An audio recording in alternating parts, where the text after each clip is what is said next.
지금 뭐 현재 경제는 좋습니다만은 네. 제가 여러 가지 경제 지표로 보니까 내년 하반기쯤에 다시 한번 어려질 것 같습니다. 아, 내년 하반기라면은 지금 같지 않을까요?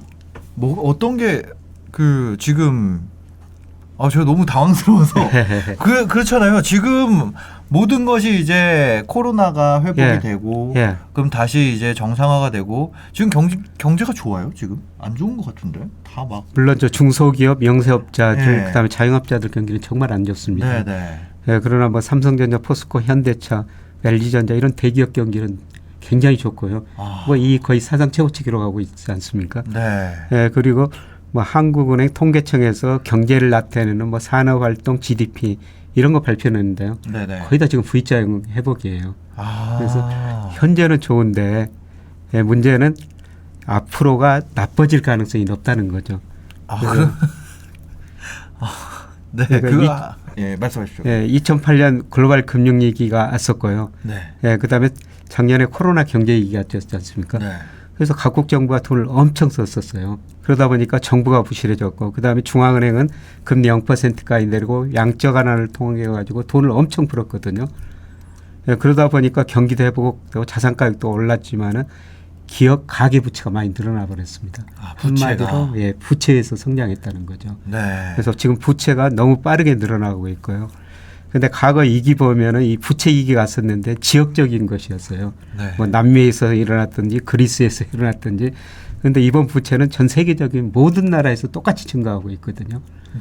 제가 보기에는 채권 가격, 주식 가격, 부동산 가격 다 거품이 발생한 것 같습니다. 모든 자산에. 그래서 부채도 많고 모든 자산 가격에 거품이 발생했으니까 예. 이게 한번 해소되고 넘어가야 된다는 것이죠. 그 해소 시점이 내년 하반기 정도면. 제가 내년 하반기쯤이라고 보는 거는 물론 그 제가 가지고 있는 모델로 저는 예측합니다만은 과거 보면은 뭐 좋을 때 제가 이기가 온다고 그랬었는데 그래서 뭐 저를 닥터둠이라고 그러는데 이기가 좀 왔었거든요. 그런데 부분적으로 최근 조짐들이 나타나고 있어요. 지금 경제 하방 리스크 수준이 높아지고 있나요? 서서히 높아지고 있습니다. 제일 경기에 선행하는 게 이 장단기 금리차거든요. 경기가 앞으로 좋아지면 장기 금리가 단기 금리보다 더 높아져 가지고 이게 확대돼요. 근데 이게 축소되고 장기 금리가 떨어진다는 거는 금리에는 미래 경제성, 미래 물가가 들어 있습니다. 장기 금리가 떨어진다면 앞으로 경기가 나빠진다는 건데요. 미국의 경우 지난 3월을 고점으로 장단기 금리가 축소되고 있고요. 장기 금리가 떨어지고 있고 단기 금리가 올라가고 있다는 거죠? 그렇습니다. 이제 단기 금리가 올라가는 것은 조만간 통화정책 당국이 금리를 인상할 거라는 겁니다. 금리를 인상하면 단기 금리는 올라가죠. 그런데 금리를 인상하면 시간을 두고 소비 투자가 줄어드니까 장기적으로 경제 성장이 떨어지니까 장기 금리는 낮아지거든요. 그래서 장단기 금리 차가 축소되면 앞으로 경기가 둔화된다 이런 신호인데요. 미국은 3월을 고점으로 장단기 금리 차가 축소되고 있고 우리나라는 지난 5월을 고점으로 장단기 금리 차가 축소되고 있어요. 그래서 장단기 금리차 축소해서 경기 둔화 조짐이 나타나고요. 그다음에 장단기 금리차가 축소되면은 경기를 예측하는 선행지수라는 게 있거든요. 예를 들어서 우리나라에서 발표하는 선행지수 순환변동치가 있고요. 통계청에서 발표합니다. 그다음에 OECD에서 발표하는 경기 선행지수라는 게 있어요. OECD 전체도 있고 우리나라도 있고. 그런데 우리나라 경기 선행지수가 OECD 경기 선행지수 한 5개월 정도 선행을 하고 있어요. 그래서 우리나라를 뭐 세계 경제 풍향계다 이런 이야기까지 하는데요. 그런데 장단기 금리차가 OECD 한국 경행기 선행지수에 한 3개월 정도 선행하거든요. 그러면 경기 선행지수보다도 장단기 금리차의 축소가 더 선행해서 나타나는 신호다. 그래서 장단기 금리차가 축소되고 경기 선행지수가 조만간 고점을 치고 선행지수가 고점을 치면은 모든 경기가 나빠지거든요. 그래서 빠르면은 내년 초, 늦어도 내년 하반기에는 전 세계 경제가 나빠질 것이라는 겁니다. 지금 이 경기 주체들이 그렇게 돈이 그렇게 움직이고 있다는 거죠? 그렇습니다. 이미. 그래서 최근에 보면은 지금 우리나라 주식시장에도 지금 삼성전자, SK 하이닉스 이 주가들이 좀 많이 떨어지고 있지 않습니까? 이거는 저는 반도체도 어떻게 생각하면 경기에 선행하는 지표 중에 하나예요. 경기가 앞으로 둔화될 것 같으니까 기업들이 뭐 장비 투자, 뭐 반도체 관련 투자, 뭐 반도체를 쓰는 회사들이 조금씩 줄어들고 있죠. 네. 그러니까 최근에 삼성전자, SK 하이닉스 주가가 떨어진 것도 이미 경기 둔화 신호를 보내고 있다. 네. 그래서 조만간 선행지수가 아마 3분기 후반 4분기 들어가서 하락하면서 네. 앞으로 경기 논쟁이 굉장히 심화될 거예요. 지금 경제 지표 보는 좋은데 네. 앞으로 선행지수 같은 게 하락하면서 앞으로 경기가 나빠질 것이다. 이런 신호를 보내면서 네. 아마 올 3분기 후반 4분기 가서는 이게 투자자들이 경기가 좋냐 나쁘냐 나빠지냐에 대해서 굉장히 논쟁이 심화될 겁니다. 한은에서 원하는 대로 금리를 못 올릴 수도 있겠네요. 그런데 한은은 현재 경기를 보거든요. 네. 그래서 통화정책 보면은 항상 현재 경기를 봐요. 그러니까 예를 들어 가지고 2008년 8월 달에 네. 한은이 금리를 올렸었거든요. 네, 맞아요. 그때 경기 좋았었어요. 네. 근데 2008년 8월 달에 미국에서 금융위기가 발생해 가지고 굉장히 어려워지니까 네. 또 금리를 빨리 내렸죠. 네. 그러니까 통화정책 당국자들은 미래보다는 현재의 경기 지표, 지금 우리 경제 지표 올해 4% 성장하고 네. 물가도 하는 목표치가 2%인데 네. 물가가 그 수준을 넘어서고 있거든요. 네. 그러니까 현재는 좋으니까 현재 경기 지표 보고 아마 금리는 빠르면 8월 늦어도 10월에 인상할 겁니다. 지금 인플레이션이 이미 올라오고 있기 때문에 예. 경제 지표가 좋고 예. 수출입도 좋고 예. 그러니까 올릴 수밖에 없는 그 사실 부동산을 시발점으로 해서 그 사람들의 요구도 있기 때문에 예. 한은이 이제 금리를 올리려고 하는 것은 네. 한은 금융안정 보고서라는 게 한국은이 매년 1년에 2번씩 국회에 제출하는 보고서가 있거든요. 예, 그게 금융안정 보고서인데 거기 보면은 지난 6월 달 금융 불균형이라는 단어를 특별히 강조하고 있어요. 이 금융 불균형이라는 것은 뭐냐면은 부채가 너무 많이 늘어나고 있다. 네. 그다음에 자산 가격이 너무 빨리 오르고 있다. 이 두 가지가 가만 놔두면은 더 커져가지고 나중에 더 큰 문제가 발생할 거라는 거거든요. 그래서 이 금리를 좀 인상해야 되겠다. 경기 문제도 있지만은 이 금융 불균형 확대를 막기 위해서 금리를 인상해야 되겠다. 뭐 이런 이야기를 계속 하고 있습니다. 네. 그러면은 이게 사실 금리 인상을 감당할 만한 경기 수준이 돼야지 이 금리 인상이 연착륙이 된다 그래야 될까요? 예. 그렇게 된다고 들었거든요. 근데 이렇게 얘기하신 것처럼 경기가 고점을 찍고 꼬꾸라지는데 금리 인상을 하면 이게 엇박자가 나는 거 아니에요? 그렇죠. 그러니까 금리라는 게 지금 금리 인하한다고 해서 바로 다음 달 소비 투자가 생산이 증가한 거 아니고요. 제가 분석해 보면 한 6 내지 7개월 정도 시차를 두고 금리 인상 효과가 실물 경제에 나타나거든요. 그 학교 다닐 때 배웠던 것 같아요. 통화 정책의 제이커브 효과. 예, 맞습니다. 통화 정책의 금리 효과, 신용 경로, 자산 경로, 환율 경로 이런 걸 통해 가지고 한 6 내지 7개월 정도 시차를 두고 실물 경제에 영향을 미치거든요. 그런데 이런 걸 생각하면 사실 미리서 금리를 좀 인상했어야 됐죠. 그런데 올 8월, 10월 달에 인상하면은 내년 하반기에 경기가 꺾이는데 이 금리 인상 효과까지 나타나면서 경기 둔화 속도가 더 빨라질 수가 있다는 겁니다. 그리고 이 자산 가격이라는 거는 뭐 연착륙이라는 게 없어요. 자산 가격은 오를 때는 항상 적정 수준보다 과도하게 오르고 또 떨어질 때는 단기에 급락해 버리거든요. 연착륙이라는 거 없습니다. 경착륙을 합니다. 지금까지 연착륙의 사례가 없죠? 예, 자산 가격은 없습니다. 거의 다 자산 가격이라는 게 오랫동안 서서히 올라다 단기에 급락해 버리거든요. 거의 다 경착륙입니다.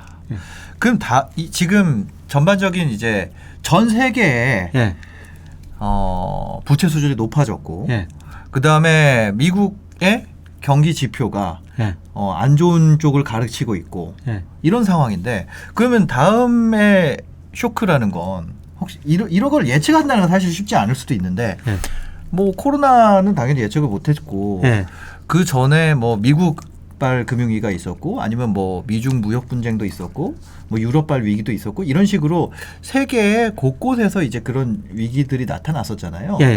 그래서 이번 쇼크의 트리거는 어느 쪽에 있을까요? 저는 미국에서 먼저 나타나리라고 보고 있어요. 미국에서요? 제가 보면은 미국 주식 가격이 너무 높거든요. 흔히들 버핏 지수라고 그러는데요. 주식시장 시가총액이 명목 GDP에서 얼마나 높은가. 미국 전체 주식시장 시가총액 계산은 올 1분기 현재 GDP 대비 318%거든요. 네. 보통은 어느 정도인가요? 2000년 이후로 평균이 200%고요. 그다음에 2000년 IT 거품 붕괴 직전에 네. 한 210% 정도 됐어요. 근데 지금 300 넘었다는 18%. 318%. 역사상 가장 높습니다. 네, 그리고 미국 사람들이 네. 돈을 엄청 많이 빌려가지고 주식 네. 투자하고 있고요. 우리 네. 뭐 신용융자가 높다 근데 미국이 더 높고요. 네. 네, 그다음에 미국 그 PER, 뭐 PBR 이런 네. 거는 과거 평균보다 2배 정도 높아요. 그리고 제가 가장 지금 관심 있게 짚어보는 거는 네. 미국 가계 금융자산 중에서 주식 비중이 52%나 됩니다. 네. 우리 지금 23%고 네. 일본은 14% 정도 되거든요. 네. 예, 미국 가계 자산 중에서 주식 비중이 그렇게 올랐다는 것은 미국 사람들이 주식을 많이 샀다는 의미도 되고 또 주가가 굉장히 많이 올랐다는 의미도 되죠. 네. 네.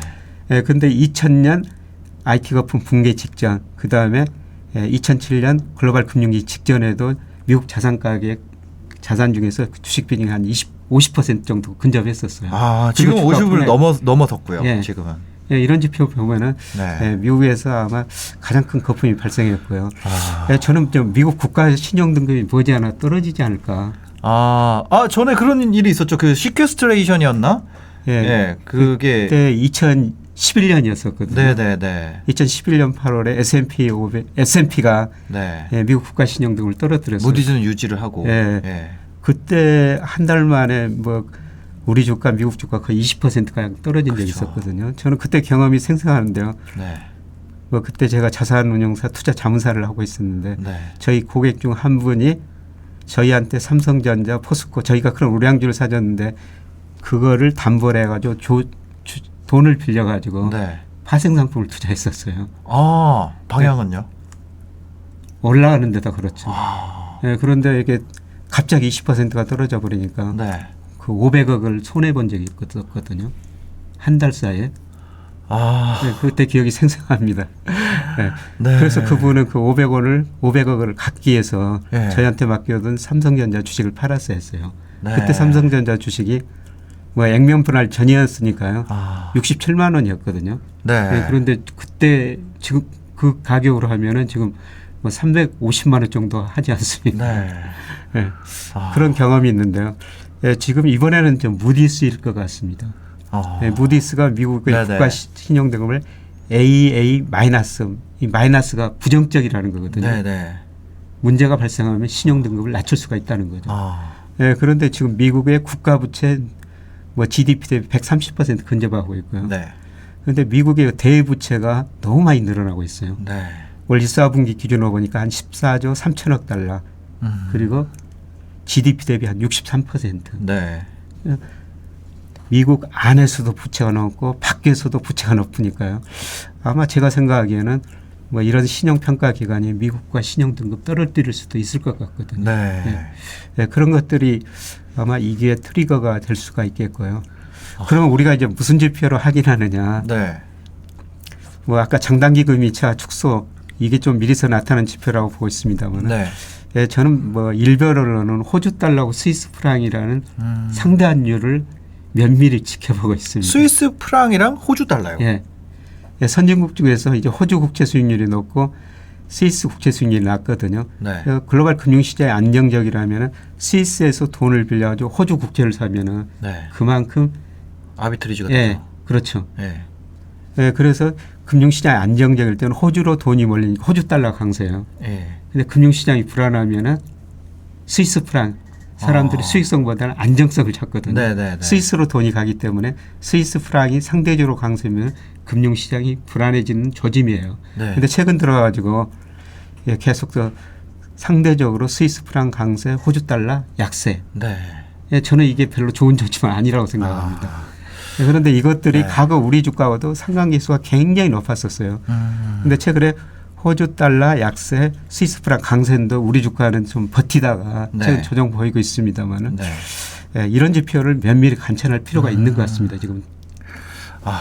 그러면은 이게 자산 가격의 그 추락으로 인한 부채 압박, 상환 압박 예, 이런 것들이 어떻게 보면은 처음에 나타나기 시작하겠네요. 예, 예, 자산 가격이 떨어지면 뭐냐면은 가게가 소비를 줄일 수밖에 없어요. 네. 지금 주식이 올라가고 부동산 가격이 올라가지고 미국 사람들도 우리 사람도 우리나라 국민들도 소비를 늘리는데요. 네. 뭐 주가 떨어지고 부동산 가격 떨어지면 소비를 줄일 수밖에 없고. 그렇죠, 그렇죠. 예, 그 다음에 지금 기업 부채가 너무 높습니다. 예를 들어서 우리나라 기업도 작년 기준으로 중소기업 약 절반 정도가 이자 보상 비율이 100% 미만이라는 거죠. 이 의미는 뭐냐면은 예, 기업이 이익 내 가지고 영업이익 내 가지고 이자도 못 갖는 기업이 예, 절반이라는 겁니다. 그리고 대기업도 예, 25%나 돼요. 네. 예, 그러면은 자산 가격이 떨어져 가지고 소비가 줄어들면은 예, 이들 상품도 판매가 덜 되거든요. 네. 매출액이 줄어들 수밖에 없죠. 이익이 줄어들 수밖에 없죠. 그렇죠. 예, 그러면 이자를 더 낼 수도 없다는 예. 겁니다. 예, 그래서 부채 문제도 같이 드러날 수가 있다는 거죠. 여기다가 지금 미국이 당장은 금리 안 올리겠지만은 네. 지금 현재 미국 경제 좋거든요. 네. 예, 그 다음에 물가가 뭐 계속 지금 몇 개월 5% 이상 유지하고 있습니다. 그래서 물론 저 증가율은 앞으로 좀 둔화될 텐데요. 네. 앞으로도 저는 내년 상반기까지 미국 소비자 물가 4 내지 5% 유지하리라고 보고 있어요. 네, 네. 예, 그렇다면 미국도 금리 인상을 고려할 수밖에 없거든요. 이런 어려운 사회에서 금리까지 인상하면은 네. 뭐 더 어려질 수밖에 없다. 이렇게 그러니까 보고 있습니다. 이익도 주는데 금융 비용이 올라간다는 거잖아요. 예. 양방으로 힘들어지는 상황이 되니까. 경제가 나빠지면은 이익 분자에 있는 이익이 줄어들고 예. 분모에 있는 금리는 올라가고. 그러니까요. 사실 금리가 비정상적으로 낮거든요. 예, 지난 그 7월 미국 소비자 물가가 최근 7월까지 발표됐습니다만 네. 예, 미국 10년 국채 수익률하고 소비자 물가 상승률 빼니까요. 네. 실질 금리가 마이너스 4.1%입니다. 그러니까 미국 10년 국채 수익률이 물가보다 4.1% 낮다는 거거든요. 네, 네. 이거는 그 1980년에 한 번 있었던 일이에요. 예, 굉장히 그만큼, 이례적인 상황이거든요. 그렇죠. 그만큼 금리가 낮다는 겁니다. 네. 그럼 이게 이걸 시기를 내년 하반기로 특정하신 이유가 있을까요? 예, 저는 뭐 사실 미래에 무슨 일이 발생할지 모르니까 여러 가지 모델을 가지고 네. 예측을 하거든요. 네, 네. 그래서 제가 가지고 있는 모델이 나쁘게 나오면 어떤 나쁜 일이 발생할 것 같다. 뭐 모델이 좋게 나오면 좋은 일이 올 것 같다. 이렇게 예상하는데요. 네.